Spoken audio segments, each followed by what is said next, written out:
그 중에 제일은 사랑이라는 제목으로 한번 우리 말씀을 좀 묵상하려고 합니다. 그 중에 제일은 사랑이라. 어느 날 한 율법사가 예수님 앞에 와서 질문을 던졌습니다. 마태복음 22장 36절에 선생님, 율법 중에서 어느 계명이 큽니까? 이렇게 물었습니다.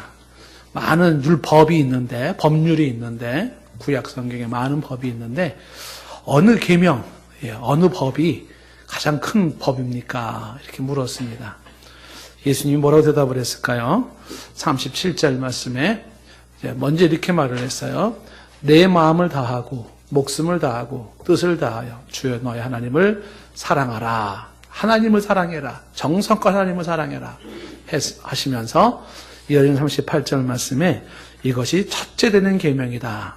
그러니까 하나님을 사랑하는 것이 첫째 되는 계명이다. 하나님 사랑해라. 자, 그리고 이어지는 39절 말씀에 둘째는 그와 같으니 내 이웃을 내 자신과 같이 사랑하라 하셨으니 첫째는 하나님 사랑이고 둘째는 이웃 사랑입니다. 그 두 가지 사랑을 얘기를 하시면서 이어진 40절에 이렇게 결론을 주셨어요. 이 두 계명이 온 율법과 선지자의 강령이니라 말합니다. 그러니까 하나님 사랑과 이웃 사랑이라고 하는 것이 율법 전체의 핵심 요약이고 그리고 모든 율법의 정신이고 모든 율법의 기본이 되는 것이에요. 그러니까 복잡한 아주 많은 법이 있는데 그 많은 법을 요약하고 또 요약을 하면 10계명이 되고 10계명도 요약하게 되면 하나님 사랑, 이웃 사랑으로 요약이 되고 그것도 요약을 하면 결국 남는 게 사랑입니다. 사랑.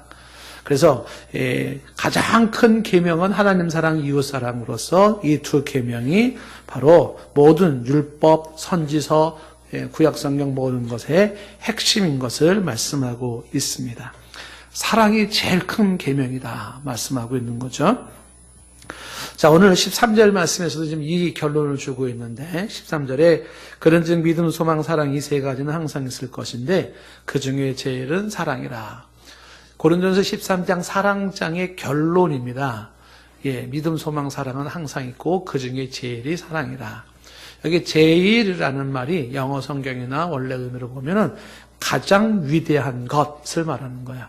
그래서 다른 번역 성경에는 가장 위대한 것은 사랑이라 이렇게 번역되어 있기도 해요. 그러니까 가장 위대한 게 뭐라고요? 사랑이라. 세상에서 제일 위대한 것이 하나가 있어요. 제일 위대한 것, 다른 것이 아니고 사랑이다라고 얘기를 합니다. 왜 세상에 수많은 것들이 많이 있는데 그 중에서도 제일 위대한 것을 사랑이라고 꼽았을까? 그 이유가 뭘까? 그 첫 번째 이유가 지금 이제 말씀 보면 이제 8절 말씀에 나와 있는 바로 첫 번째 이유가 사랑은 언제까지나 떨어지지 아니하되 하는 말씀이에요. 다시 말하면 이 사랑이 영원한 것이기 때문에 이렇게 되는 거죠. 사랑은 영원한 것이기 때문에 사랑이 제일 위대하다. 예언도 패하고 방언도 그치고 지식도 패한다 이렇게 되어 있습니다. 그러니까 패하고 없어지는 것들이 많은데 패하지 않고 없어지지 않는 것, 마지막까지 영원히 남는 게 하나가 있어요. 그게 바로 사랑이다. 사랑이 위대한 이유는 그것은 없어지는 게 아니라 영원히 남는 것이기 때문에 위대하다. 성경을 통해서 우리가 주목해야 되는 것은 뭐냐 하면 성경은 영원한 것과 영원하지 않은 것을 대조시켜서 얘기를 하고 있습니다. 자, 예를 들면은요, 이사야서 40장 6절 말씀에 보면은 말하는 자의 소리여 외치라 하면서 이런 말이 나오죠. 내가 뭐라 외치겠습니까? 그러니까 말하기를 모든 육체는 풀이요 그의 모든 아름다움은 들의 꽃과 같다. 이렇게 말을 하죠. 모든 육체, 우리 육신들은 풀과 같고요. 우리 육신 속에서 누리고 있는 아름다움이라는 것은 다 들의 꽃과 같아요. 문제는 뭐냐면 그 다음에 나온 7절 말씀이죠. 풀은 마르게 되어 있고 꽃은 시들게 되어 있다는 것입니다. 풀은 마르고 꽃이 시든다는 것은 우리가 육체가 풀이고 육체의 아름다움이라는 것이 꽃일진데 그것은 다 마르고 시들어진다고 말씀하고 있습니다. 육체가 마르고 그 다음에 우리의 아름다움이 시들어진다. 이어지는 8절 말씀에 풀은 마르게 되어 있고 꽃은 시들게 되어 있는데 우리 하나님의 말씀은 영원히 서리라. 그러니까 영원하지 않은 것은 육체요, 영원하지 않은 것은 육체의 아름다움이에요. 영원한 게 뭐예요? 하나님의 말씀은 영원하다. 그래서 영원한 것과 영원하지 않은 것을 분명히 성경은 말을 하고 있습니다. 예, 우리의 육체는 마르고 우리의 육체의 아름다움은 시들게 되었다. 다 없어져요. 꽃 폈다가 전 짓는 거 보십시오. 아름다웠나 싶었더니 추하게 쭈글쭈글해지면서 없어지는 게 꽃입니다. 자, 같은 유사한 맥락에서 하는 얘기가 베드로후서 3장 10절 말씀에 이렇게 있죠. 그러나 주의 날이 도둑같이 오리니, 주의 날, 주님이 재림하실 날이 도둑같이 와요. 도둑같이 온다는 건 예고 없이 온다는 거잖아요. 그날에는 하늘이 큰 소리로 떠나가요. 떠나간다는 건 사라져버리고 물질, 존재하는 모든 물질이 뜨거운 불에 풀어집니다. 뜨거운 불로 풀어진다는 게 파괴되어진다는 거죠. 불에 다 타버린다는 겁니다. 땅과 그 중에 있는 모든 일이 다 드러나게 되는데 이어지는 11절 말씀에 이 모든 것이 이렇게 풀어지리니 이렇게 파괴되고 불살라지리니 그러니 너희가 어떤 사람이 되어야 마땅하겠는가. 거룩한 행실과 경건함으로 하나님의 날이 임하기를 바라보고 간절히 사모하는 게 중요하지 않겠냐. 다 이렇게 불타지고 없어지는데 그날에 하늘이 불에 타서 풀어지고 물질이 뜨거운 불에 녹아지려니와 13절 말씀에 우리는 그분의 약속대로 의가 있는 새하늘과 새 땅을 바라보는 거죠. 뜨거운 불에 타서 없어지는 것들, 뜨거운 불에도 타지 않을 것들, 이런 것들을 성경은 말을 하고 있습니다. 예수님도 유사한 얘기를 하죠.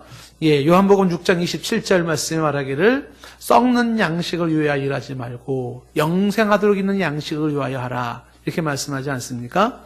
썩는 양식이 있고 썩지 않을 양식이 있어요. 영원한 양식이 있다는 겁니다. 자, 우리 삶 속에서 굳이 꼽아본다 그러면 영원한 것은 뭔가, 영원하지 않는 것과 영원한 것이 뭔가, 썩지 않을 것, 썩을 것, 썩지 않을 게 뭘까, 불타지 않을 게 뭘까, 사라지지 않을 게 뭘까. 그게 바로 하나님이고 사람의 영혼이 그렇고 하나님의 말씀이 그렇고 예배도 이건 없어지진 않아요. 세상의 종말이 와도 영원한 세상 속에서 예배는 계속되어지죠. 예배는. 그 다음에 이 영원한 것 중에 하나가 뭐냐 하면 바로 그게 사랑이라는 겁니다.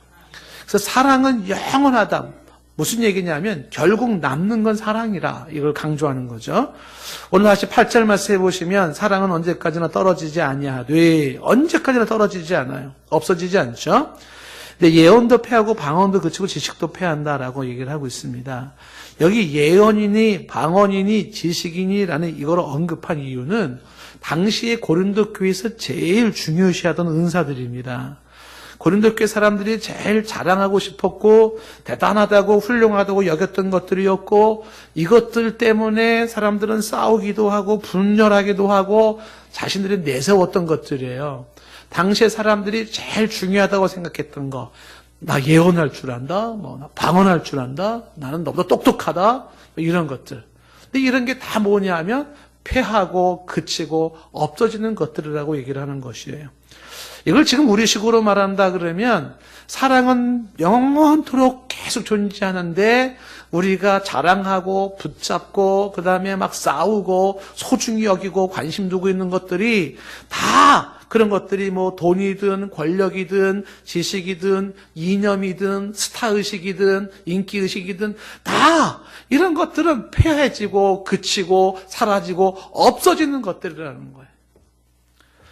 사람들은 뭘 붙잡고 사람들은 어디에 관심을 두고 있고 사람들은 무엇을 자랑하고 있는가? 불타지고 없어지고 썩어지고 이런 것들에다가 이걸 자랑하고 있고 이걸 대단하다 그러고 이것 가지고 싸우고 분쟁하고 한다는 것입니다.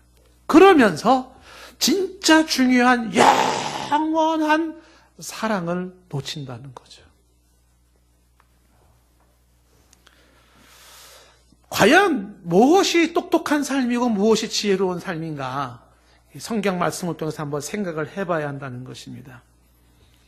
없어질 것들을 위해서 없어지지 아니할 것을 잃어버리는 게 잘하는 것일까? 아니면 없어질 것들은 포기하면서라도 없어지지 아니할 것을 붙잡는 게 잘하는 것일까? 바로 이 질문인 것입니다. 제가 그 휘튼 대학에 아주 똑똑한 학생이었던 짐 엘리엇이 에콰도르로 선교를 떠나면서 에콰도르의 그 식인종들한테 의해서 죽었어요. 젊은 20대 나이에. 그 짐 엘리엇이 죽고 난 이후에 미국이 발칵 뒤집어졌었죠. 그리고 이 친구의 일기장에서 발견된 게 이 말이에요. 영원한 것을 위하여 영원하지 않은 것을 포기하는 것은 어리석은 것이 아니다. 영원한 것을 위하여서 영원하지 않을 것을 포기하는 것, 그것은 어리석은 게 아니죠. 사람들 중에는 반대로 영원하지 않을 것을 위하여 영원한 것을 잃어버리는 거예요. 썩어질 것인데, 없어질 것인데, 불타질 것인데, 영원하지 않는 것인데, 그거에 관심을 두고 그거에 마음을 쏟으면서 정작 영원한 것들을 놓쳐버리고 그거를 잃어버리는 자들이 있다는 것입니다. 누가 지혜로운 자일까? 누가 정작 나중에 훗날에 땅을 치고 후회하고 혹은 자랑스러워 기뻐할 것인가 하는 거예요. 그 영원한 것, 없어지지 않고 불타지 않냐고 사라지지 않는 것, 죽음 이후에까지도 마지막 종말 이후에까지도 존속하는 그 영원한 것이 사랑이라는 거예요. 그래서 사랑이 제일이라, 사랑이 제일 위대하다라고 말을 하는 것입니다. 영원한 사랑을 선택하는 사람이라면 그 사람은 영원할 것이고, 위대한 사랑을 선택하는 사람이라면 그 사람은 위대한 사람이 될 거예요. 썩어질 것을 선택하는 사람이라면 그 인생도 영원히 썩어질 것이고, 없어질 것을 선택하는 사람이면 그 모든 것은 없어지고 말 것입니다. 어디에다가 더 소중한 가치를 둘 것이냐 하는 것이, 이것이 오늘 우리에게 던지는 질문인 것입니다. 드라마는 보지는 않았지만 신문에 보니까 요즘 국민들이 아주 흥미있어 하는 드라마가 있다는 거예요. 스카이 캐슬이라고 하는 것인데, 저는 그 제목을 딱 들었을 때 하늘에 무슨 성이 있나, 그래서 대부분의 연생등 무슨 백설공주 무슨 막 이런 걸 생각을 했어요. 스카이 캐슬이라 그래서. 보니까 그게 그런 내용이 아니고, 스카이가 이제 우리가 알다시피 서울대, 고대, 연대를 의미하는 것 같아요. 그래서 인류대를 꿈꾸는 엄마들이 자식들을 어떻게든지 좋은 대학 보내려고 하면서 벌어지는 그 인간적인 여러 가지 모습들을 다루는 것으로 얘기를 하고 있습니다. 신문은 혹독하게 평가를 했더라고요. 막장 드라마라고. 내용은 잘 모르겠지만 어떤 의미인지, 뭔가 살인 사건이 벌어지면서 누명을 쓰면서 막 그런 것 같은데, 부모들의 관심은 거기에 있는 거죠. 그렇죠? 좋은 대학을 보내드릴까? 약간 비인간적이어도 괜찮고 양심을 속여도 괜찮아요. 좋은 대학을 가야 된다. 스카이 보내야 된다. 그렇죠? 좋은 대학 가는 사람들은 그만큼 고생을 했고 또 노력을 많이 한 사람이기 때문에 인정을 해줘야 돼요. 훌륭하죠. 그렇지만 분명한 사실은 없어지는 것들이에요. 없어져. 우리 여러분 주변에도 좀 학벌이 좋은 사람들이 계실지 모르겠는데, 참 훌륭하죠. 남보다 더 고생하고 애썼기 때문에 좋은 학벌을 가진 건 훌륭한데 꼭 명심하셔야 돼요. 그게 나를 보장하지 않아요. 그게 나를 구원하는 게 아닙니다. 오히려 정말 스카이에 들어갔다가 더 어려워지는 경우도 있을 수도 있어요. 자, 그런데 사람들은 지금 어디에다 관심을 두고 있느냐라고 하는 거예요. 어디에 마음을 쏟고 있느냐라는 거죠. 썩어질 것에다가, 없어질 것에다가, 불타질 것에다가, 영원하지 않을 것에다가 그것을 자랑하고 그것을 내세우고 그것을 얻기 위해서 싸우고 분투하고 그러고 있지 않느냐. 그러면서 정작 중요한 보석 중의 보석이여 영원히 빛나는 다이아몬드와 같은 그 소중한 사랑을 상대적으로 놓치고 있지 않는가 하는 것을 말씀하고 있는 겁니다. 사랑의 위대함은 사랑이 영원한 것이기 때문에 그렇다. 사랑의 위대함을 이야기할 때 두 번째로 얘기하는 건 사랑의 그 온전함을 이야기할 때 말을 하고 있죠. 지금 성경에서 영원한 것과 영원하지 않은 것을 얘기한 것처럼 부분적인 것과 온전한 것을 얘기를 해요. 부분적인 것이 뭐고 온전한 것이 무엇일까? 자, 13장 9절 말씀에 보시면 우리는 부분적으로 알고 부분적으로 예언하니, 여기서 부분적이라는 것은 불완전한 것을 말하는 것이고 상대적인 것을 말하죠. 부분적인 것은 완전한 게 아니에요. 절대적인 게 아닌 것입니다. 그런데 이런 불완전한 것들은 결국 10절에 보면 온전한 것이 올 때에는 부분적으로 하던 것이 폐해진다라고 말하는 거죠. 부분적으로 하던 것, 모호했던 것들이 다 폐해진다, 없어진다는 거죠. 이 온전한 것이 올 때라는 것이 그리스도의 재림할 때 마지막 때를 의미하는 거잖아요. 그 마지막 때 모든 것은 끝이 있는데 그 끝이 올 때에 혹은 그 끝은 또 다른 시작으로 영원한 세상이 시작될 때에 그런 뜻이에요.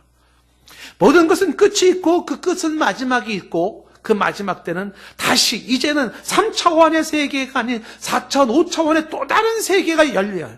그 영원한 세계가 열리는 게 시작점이죠. 바로 그 종착점에 이 부분적이었던 것, 이 온전치 못했던 것들은 다 사라진다는 거예요. 물거품처럼 사라지는 것들이죠.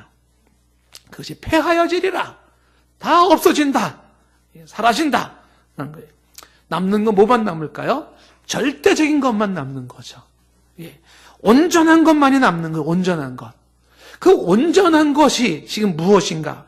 여기 지금 10절 말씀에 온전한 것이 올 때 해야 할 때 그 온전한 것이 무엇인가?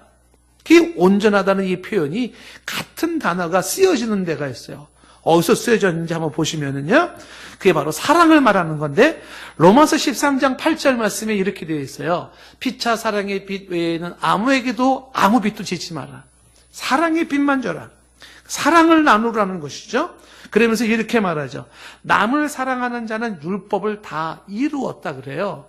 여러분 누군가를 사랑한다면 율법을 다 완성해버린 거예요. 설마 아니 그 많은 율법이 다 완성돼요. 왜? 그 율법은 사랑 안에 다 들어가 버려요. 이어지는 예를 들면 9절 말씀에 간음하지 말라. 진정 우리가 지금까지 보았던 15가지의 건강한 제대로 된 사랑을 하면 간음하지 않죠. 살인하지 말라. 사랑하면 살인하지 않죠. 오히려 타인을 위해서 나의 유익을 구하지 않으니까 내 것을 내가 죽으면서까지 타인을 위하죠. 사랑하면 도둑질하지 마라. 남의 것을 도둑질하지 않죠. 탐내지 말라. 탐내지 않는 게. 이 모든 것들은 다른 계명이 있을지라도 내 이웃을 내 자신과 같이 사랑하라 하신 그 말씀 가운데 다 들어있다는 거예요. 그러니까 율법의 완성이 사랑이다라고 하는 이 말이 그래서 나오는 거란 말이죠. 이어지는 10절 말씀에 사랑은 이웃에게 악을 행하지 않잖아요.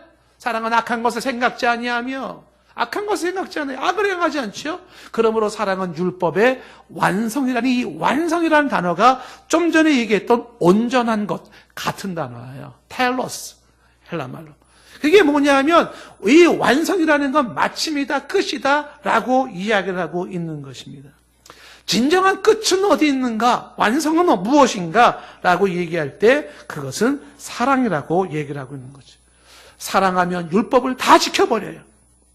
그러니 가장 중요한 그 사랑이 무엇보다도 제일이라 가장 위대하다라고 이야기를 하는 것입니다.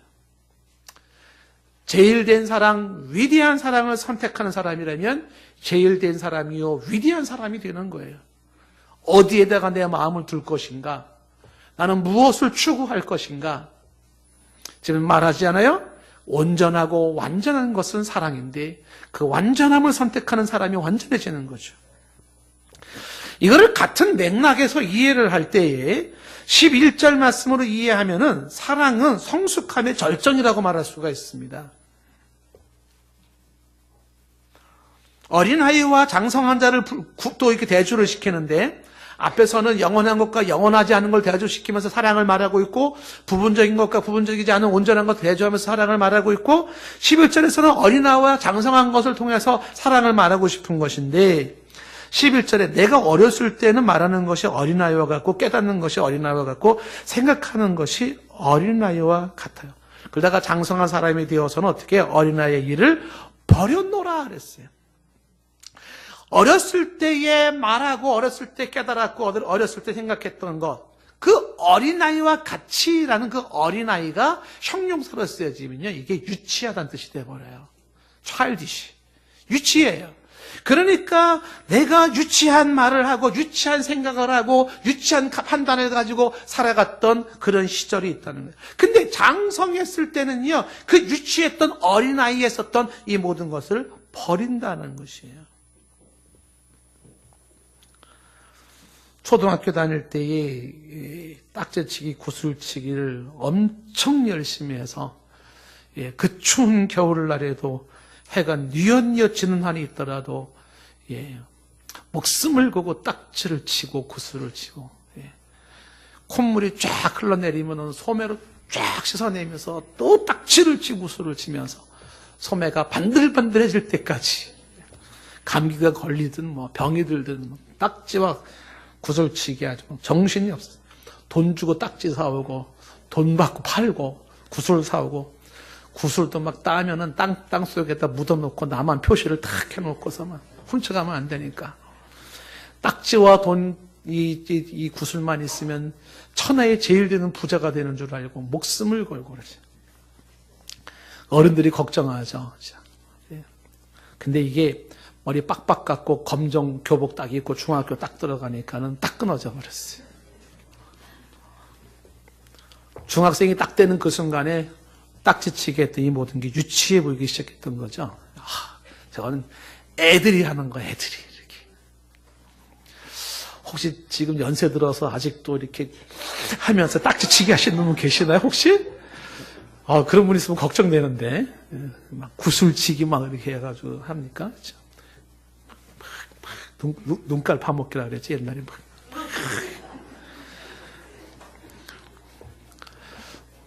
어릴 때의 추억이죠. 그렇죠? 사람이 장성하면 장성할수록 지난날의 삶이 부끄러워지고 창피하게 느껴지는 것들이 많이 있어요. 그때 내가 왜 그랬지? 참 그건 아무것도 아닌데. 그런 생각을 갖게 됩니다. 옛날에 써놓았던 글들이나 옛날에 써놓은 편지나 혹은 일기를 읽어봐도 창피하죠. 부끄러워요. 아이고, 이게 마취법도 다 틀리고 이게 뭔 소리야 이게 지금. 그렇죠. 인간의 삶이 그래요. 인간의 현재적 삶은, 지금 우리들의 현재적 삶은 어린아이와 같은 삶을 해요. 유치한 삶을 살아가는 거죠. 생각하는 게 유치해요. 판단하는 게 유치해요. 말하는 게 유치해요. 행동하는 게 유치하죠.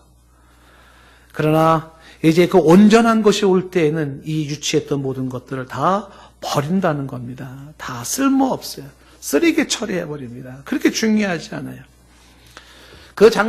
이 장성한 완벽한 그 순간이 찾아오는 그때에 쓰레기통에 버리지 아니하고, 그리고서 이제 분명한 것으로 이건 진짜 보물이었네, 그리고 붙잡고 있어야 될 것이 뭘까요? 다름 아닌 사랑인 것이 사랑.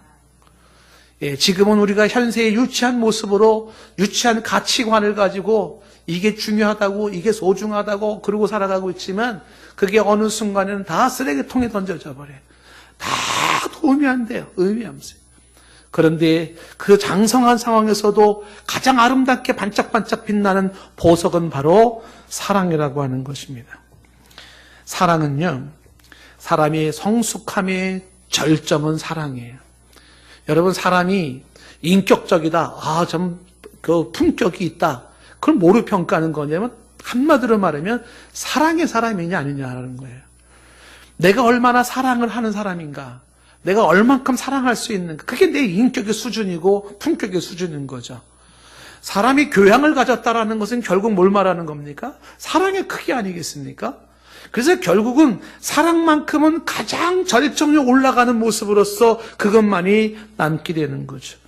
지금은 어린 나이와 같은 모습으로 살아서 분별력이 없이 우리가 그렇게 살아간다 할지라도 나중에 분명히 알게 될 것이 있어요. 그것이 뭐라고요? 사랑의 소중함, 사랑의 가치, 사랑의 아름다움, 사랑의 보석, 사랑의 소중함인 거란 말이에요. 이것을 다른 이야기로 12절 말씀에 사랑은 분명하게 밝혀질 때가 온다는 거죠. 사랑은 분명해진다는 겁니다. 이 12절 말씀은 희미한 것과 선명한 것을 대조하고 있는데, 지금은 거울로 보는 것 같이 희미하지만 그때에는 얼굴과 대하여 볼 것이고, 지금은 내가 부분적으로 알지만 그때는 주께서 나를 아신 것 같이 내가 온전히 안다고 말을 합니다. 지금은 희미하다라는 것은 구리 거울에 비친 모습처럼 모호하다는 것이죠. 그 모호한 것은 내가 그만큼 판단을 잘 못한다라는 뜻도 있을 수 있겠지만 좀 전에 이야기했었던 그런 상대적인 모든 것들이 가지고 있는 모호함인 것입니다. 근데 분명한 사실이 있어요. 아주 선명하게 확실하게 드러날 것이 있습니다. 그것이 뭐냐면 사랑의 가치예요. 사랑의 의미입니다. 이것만큼은 가장 확실한 모습으로 나타나게 된다는 것입니다. 그것이 그런 날이 온다고 말씀해요. 여러분 만약에 어딘가에 투자를 한다면 어디에 투자를 하시겠습니까? 모호하고 애매한 곳에도 투자를 하시겠습니까? 분명하고 확실한 곳에 투자를 하시겠습니까? 분명하고 확실한 곳에 투자하지 않겠습니까? 무엇이 분명한 것인가요? 무엇이 확실한 것입니까? 사랑이에요. 거기다 투자를 하시는 거예요. 거기다 투자하는 사람이 지혜로운 사람이라는 것입니다. 이 12절 말씀에서 말하는 것이 이렇게 얘기해요. 지금은 내가 부분적으로 알지만 그때는 주께서 나를 아신 것 같이. 그 앞부분에는 얼굴과 얼굴을 대하여 볼 것 같이 이렇게 그래요. 얼굴과 얼굴을 대한다. 이것이 뭐냐면 이 얼굴과 얼굴을 대한다는 거 분명해진다는 것이거든요. 민수기 12장 8절 말씀에 모세와 하나님의 관계를 이렇게 얘기해요. 그와는 내가 대면하여 명백하게 말하고 이렇게 말해요. 은밀한 말로 하지 않는다. 그러니까 대면한다라는 것 자체가 뭐냐면 명확하다라는 거, 은밀함이 없고 모호함이 없다는 거죠. 우리가 하나님 앞에서 모든 게 명확하게 드러날 때가 있어요. 분명해질 때가 있습니다. 그때 우리가 이야 이게 진짜 보석이었어라고 탄성 지를 수 있는 게 뭐예요? 사랑인 것이죠.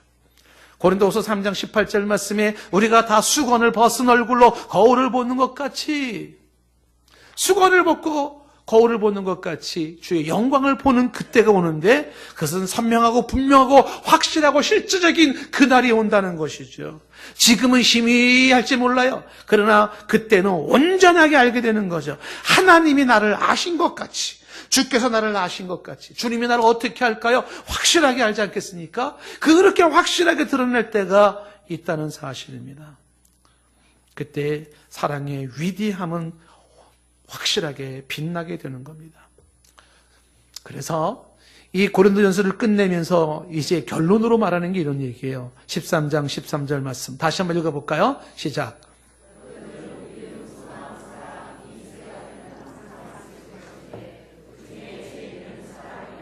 항상 있을 것인데라는 말이 영원히 남을 것인데 없어지지 아니할 것인데 절대적인 것인데 라고 말을 해요. 근데 그 중에 믿음이나 소망이라고 하는 것도 사랑만 못해요.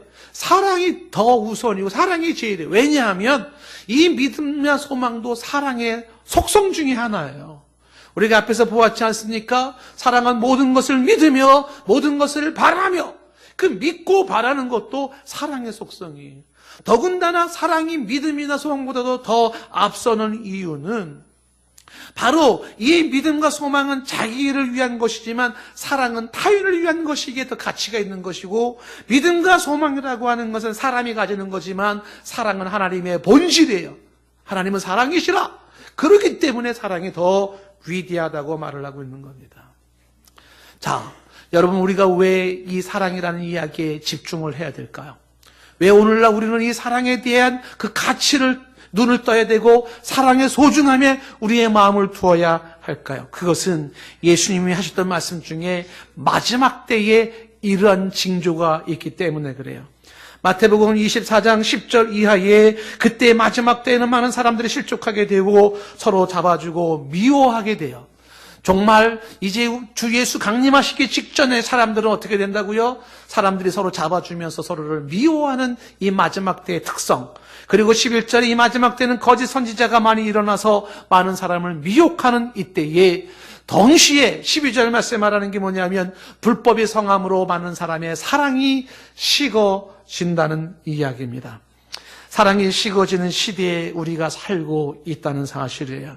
지금은 사랑의 빈곤 시대, 사랑의 혼돈도 문제고 거짓된 사랑도 문제고 사랑의 유사품도 문제예요. 잘못된 사랑이 너무 많아요. 어쨌든 사랑의 진정한 사랑이 없음으로 말미암아 너무나 많은 사람들이 사랑이 없어 외롭고 사랑이 없어 방황하며 사랑이 없어 고통하는 시대에 살고 있습니다. 진정한 사랑의 그 부재로 말미암아 영혼이 파괴되어지고, 사랑이 없어 가정이 파괴되어지고, 사랑이 없어 사회가 파괴되어지는 시대에 살고 있는 이 시점에서 사랑의 위대함과 사랑의 영원함과 사랑을 강조하는 이것이 얼마나 소중한 메시지일까요? 베드로 사도도 베드로전서 4장 7절 이하에 말하기를 만물의 마지막을 이야기하잖아요. 만물의 마지막이 가까웠으니 그러므로 너희는 정신을 차리고 근신하여 기도하라. 그리고 이야기하는 게 이어서 8절에 이렇게 말해요. 무엇보다도 뜨겁게 서로 사랑할지니, 뜨겁게 서로 사랑할지니 사랑은 허다한 죄를 덮느니라. 이 만물의 마지막 때에 무엇보다도 사도 베드로가 권면하고 있는 것도 무엇입니까? 뜨겁게 사랑할지니. 예수님이 사랑이 식어진다는 이 마지막 때에 베드로 사도는 강조하고 있지 않아요? 더 사랑해야 된다고. 뜨겁게 사랑한다는 것은 깊게 사랑하라는 거예요. 깊게. 사랑의 흉내만 내지 말라는 이야기입니다. 사도 요한도 요한일서 3장 13절 이하부터 이렇게 얘기해요. 형제들아, 세상이 너희를 미워하여도 이상히 여기지 말라. 14절 말씀, 우리는 형제를 사랑함으로, 이 형제를 사랑함으로라는 이야기가 믿음을 가진 자의 믿음의 표현이 사랑인 거예요. 그래서 이 사랑이라고 하는 건 믿음이 포함된 사랑이기 때문에 그 사랑으로 말미암아 사망에서 생명으로 옮겨간 줄을 알거니와, 사랑을 통하여 믿음이 증거되고 사망에서 생명으로 옮겨진 장을 알게 되는 거죠. 사랑하지 아니하는 자는, 다시 말하면 믿음이 없는 자이기 때문에 사랑하지 않는 건데, 그런 사람은 사망에 머물러 있는 자라고 말을 하고 있어요. 15절 말씀에 그 형제를 미워하는 자마다 살인하는 자니, 여러분, 우리가 누구를 미워하면서 얼마나 많이 살인을 합니까? 수없는 사람을 죽이지 않았나요? 형제를 미워하는 자마다 살인하는 자니, 살인하는 자마다 영생이 그 속에 거하지 아니하는 것을 너희가 알지 못하느냐. 이 미움은요, 사랑의 실패잖아요. 그 사랑의 실패는 믿음이 없는 거예요. 영생이 그 속에 거하지 않다는 반증이 아니겠는가? 무섭습니다, 이 이야기가. 16절 말씀에 그가, 즉 예수 그리스도가 우리를 위하여 목숨을 버리셨으니 우리가 이로써 사랑을 알았죠. 사랑이 뭔지를 예수님을 통해서 알았어요.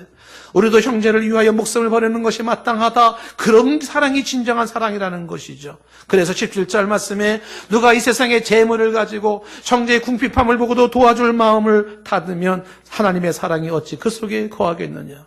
18절 자녀들아, 우리가 말과 혀로만 사랑하지 말고 행함과 진실함으로 하자. 진정한 믿음을 가진 자라면 행함과 진실함으로 사랑을 실천하자라고 하는 것이죠. 그리한다면 19절 말씀에 이로써 우리가 진리에 속한 줄을 알게 된다는 것이죠.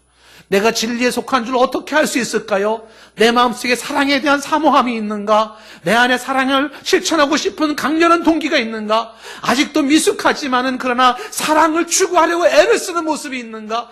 영원히 썩지 아니할 그 사랑의 가치를 알며 사랑의 소중함을 알고 사랑을 붙잡기를 원하는가? 만약에 그렇다면 그것이 우리가 진리 안에 거했다는 것을 알려주고 있는 것입니다. 예수님은 요한복음 15장 9절 말씀에서 이렇게 말씀했어요. 아버지께서 나를 사랑하신 것 같이 나도 너희를 사랑하였으니 나의 사랑 안에 거하라. 예수님의 사랑 안에 거하라. 끝까지 사랑하시고 조건 없이 사랑하시는 그 사랑 안에 거하라고 팔 벌리고 계신 예수님이야. 내 사랑 안에 거하라. 왜 이렇게 말씀하셨을까요?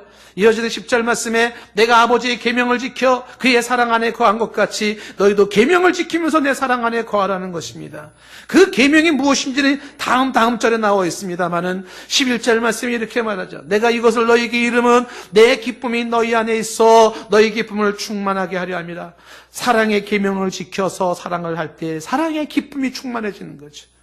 12절 말씀에 내 계명은 뭐예요? 내가 너희를 사랑한 것 같이 너희도 서로 사랑하는 것이라. 계명이 뭡니까? 사랑하는 거예요. 그래서 13절 말씀이 사람이 친구를 위하여 자기 목숨을 버린다면 이보다 더 큰 사랑이 없다고 말씀하고 있는 것이죠. 여러분, 고린도전서 우리가 13장 말씀을 보면서 어떤 생각을 가졌습니까? 고린도전서 12장의 은사장을 얘기하면서 은사장 마지막 절에 이렇게 말했어요. 더 큰 은사를 사모하라. 더 큰 은사가 무엇입니까? 13장에 들어와서 그것이 사랑이라는 것을 강조했지 않습니까? 13장 1절에서 3절까지 말씀을 다시 한번 생각을 해보십시오. 내가 사람의 방언과 천사의 말을 할지라도 사랑이 없으면 소리나는 구리와 울리는 꽹과리예요. 사람의 방언, 유창한 외국어를 얘기를 합니까? 방언, 다른 나라 말을 아주 잘합니까? 천사의 말을 합니까? 사랑이 없다면 소리나는 구리, 울리는 꽹과리, 소음에 불과해요. 사람을 괴롭게 만들어요. 소음이에요, 소음. 2절 말씀에 내가 예언하는 능력도 있고 모든 비밀과 모든 지식을 알고 또 산을 옮길 만한 믿음이 있을지라도, 대단한 능력이 있고 대단한 비밀을 알고 있고 지식을 알고 있는 백과사전 같은 학식을 가지고 있고 산을 옮기는 믿음이 있다 할지라도 사랑이 없다면 아무것도 아니요. 꽝이에요. 꽝. nothing. 꽝입니다. 3절 말씀에 내가 내게 있는 모든 것으로 구제하고 내 몸을 불사르게 해준다 할지라도 사랑이 없다면 아무 유익이 없다. 사랑이 없는 구제는 위선에 불과해요. 그건 보이게 한 쇼에 불과한 겁니다. 저는 오늘 말씀의 결론을 맺으면서 마틴 루터 킹을 소개하고 싶어요. 마틴 루터 킹은 I have a dream이라는 이야기로 그는 유명한 연설을 했던 사람이죠. 아브라함 링컨보다도 더 이 노예들을 해방시키고 흑인들을 해방시킨 일에 기여했던 마틴 루터 킹입니다. 나에게는 꿈이 있습니다. 루터 킹은 이야기를 하죠. 조지아주의 붉은 언덕에서 노예들의 후손들과 노예 주인의 후손들이 형제처럼 손을 맞잡고 나란히 앉게 되는 꿈입니다. 나에게는 꿈이 있습니다. 이글거리는 불의와 억압이 존재하는 미시시피주가 자유와 정의의 오아시스가 되는 꿈입니다. 나에게는 꿈이 있습니다. 내 아이들이 피부색을 기준으로 사람을 평가하지 않고 인격을 기준으로 사람을 평가하는 나라에서 살게 되는 꿈입니다. 나에겐 꿈이 있습니다. 흑인 어린아이들이 백인 아이들과 함께 형제 자매처럼 손을 마주 잡고 잡을 수 있는 날이 오는 꿈입니다. 이 목사님이 돌아가시기 전에 마지막 설교를 보면 그는 이런 설교를 하고 돌아가셨어요. 이 킹 목사님에게는 자신에게는 두 가지의 무기가 있는데 하나는 무장하지 않은 진리와 또 하나는 조건 없는 사랑이라는 거죠. 자기에게는 무장하지 않은 진리, 총이나 칼을 들지 않은 진리로 승부하고 싶었고 조건 없는 사랑, unconditional love, 무조건적인 사랑으로 승부하고 싶었던 마틴 루터 킹 목사는 마지막 돌아가시기 전에 설교가 이렇게 설교를 합니다. 내가 이 세상을 하직한다면 여러분들은 다음과 같은 제2 유언을 저는 여러분에게 남기고 싶습니다. 내가 이 세상을 떠날 때 거대한 장례식을 삼가해 주십시오. 긴 찬사도 삼가해 주십시오. 내가 노벨상 수상자라는 것도 말하지 말아 주십시오. 나는 학벌도 그렇게 중요하게 생각하지 않습니다. 내가 바라는 것은 마틴 루터 킹은 다른 사람을 위하여 살다가 갔다고 말하여 주는 것입니다. 다른 사람을 위하여 살다가 갔다고 말해 주는 것입니다.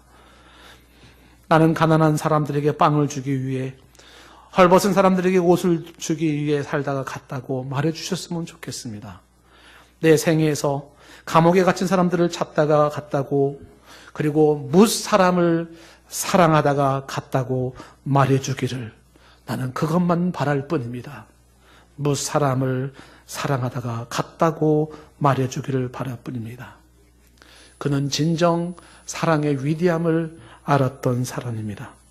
말씀을 저는 맺습니다. 세상을 바꾸는 힘이 사랑이고 인생을 행복하게 하는 게 사랑입니다. 사랑의 진정한 위대함을 아는 사람은 사랑이 영원하다는 걸 아는 거죠. 남는 건 사랑입니다. 다 없어져 버려요. 그러나 사랑은 남습니다. 가장 온전한 것이 사랑이며 가장 성숙의 절정이 사랑이고 가장 분명한 것이 사랑입니다. 오늘 이 말씀을 고린도전서 33장을 끝내면서 저와 여러분은 아주 중요한 도전을 받습니다. 거룩한 기도 제목을 하나 갖습니다. 주여, 사랑을 추구하게 하소서.